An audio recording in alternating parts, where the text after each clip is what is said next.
Hi అండి, welcome back to my channel.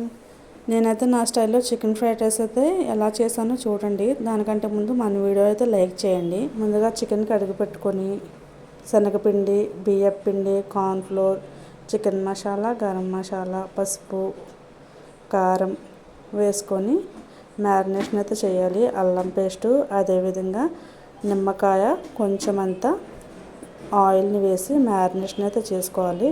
ఇలా marination చేసే ప్రాసెస్లో ఏంటంటే పావు గంట ఫ్రిడ్జ్లో పెట్టుకొని, లేదంటే బయట అయితే ఒక అరగంట బయట నుంచి మ్యారినేషన్ చేసుకున్న తర్వాత చికెన్ అనేది డీప్ ఫ్రై చేయాలి.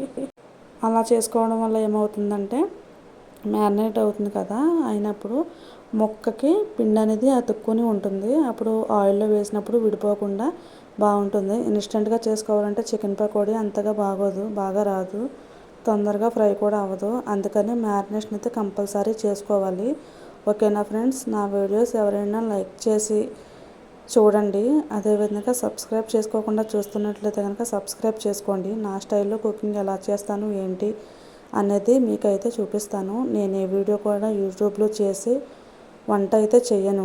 నా స్టైల్లో నేను ఎప్పుడు ఎలా చేస్తాను అనేది మాత్రమే నేను చూపిస్తాను. ఓకేనా ఫ్రెండ్స్, నేనైతే వంటలు నాకు అన్నీ వచ్చు.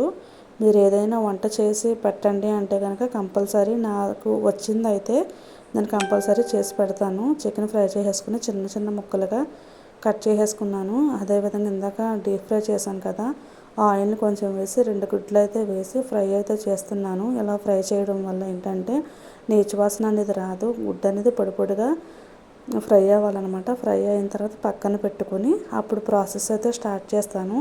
సేమ్ నేను ఎప్పుడు చేసినా ఈ స్టైల్లోనే చేస్తాను. ఫ్రైడ్ రైస్ అయితే సూపర్ ఉంటుంది.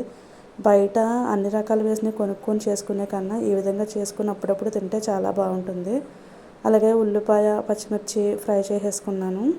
ఫ్రై చేసుకోవడం అంటే ఎక్కువగా ఫ్రై చేసుకోకూడదు, అలా అని పచ్చిగా కూడా ఉండకూడదు. మీడియంగా ఫ్రై అయిన తర్వాత కొంచెం కరివేపాకు, అదేవిధంగా ముందుగా కట్ చేసి పెట్టుకున్న టమాటోను, క్యారెట్ని కూడా వేసి మరీ అంత ఎక్కువగా కుక్ అవ్వకుండా మీడియంగా కుక్ చేసుకున్న తర్వాత కట్ చేసి పెట్టుకున్న చికెన్ పీసెస్, ఫ్రై చేసి పెట్టుకున్న ఎగ్ని కూడా వేసేసి కొంచెం కలిపిన తర్వాత అప్పుడు రైస్ని వేయాలి. రైస్ ఎలా ఉండాలంటే వేడిగా ఉండకూడదు, పూర్తిగా చల్లారిపోవాలి. వేడిగా ఉండడం వల్ల అన్నం అనేది ముద్ద కట్టేస్తుంది. చికెన్ ఫ్రైడ్ రైస్ అయితే అంత బాగా రాదు.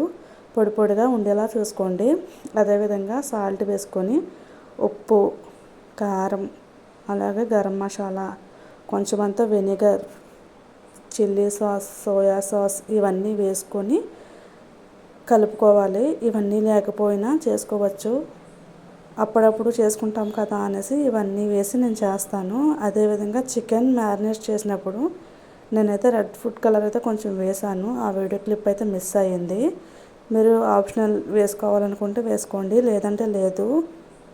ఓకేనా, ఇలా ఫ్రై చేసుకోవడం వల్ల ఏంటంటే బాగుంటుంది, అన్నం అనేది పొడి పొడిగా ఉంటుంది. ఫ్రైడ్ రైస్ అయితే రెడీ అయిపోయింది ఫ్రెండ్స్. కొంచెం కొత్తిమీర చల్లుకొని నేనైతే ప్లేట్లోకి సర్వ్ చేసుకుంటున్నాను.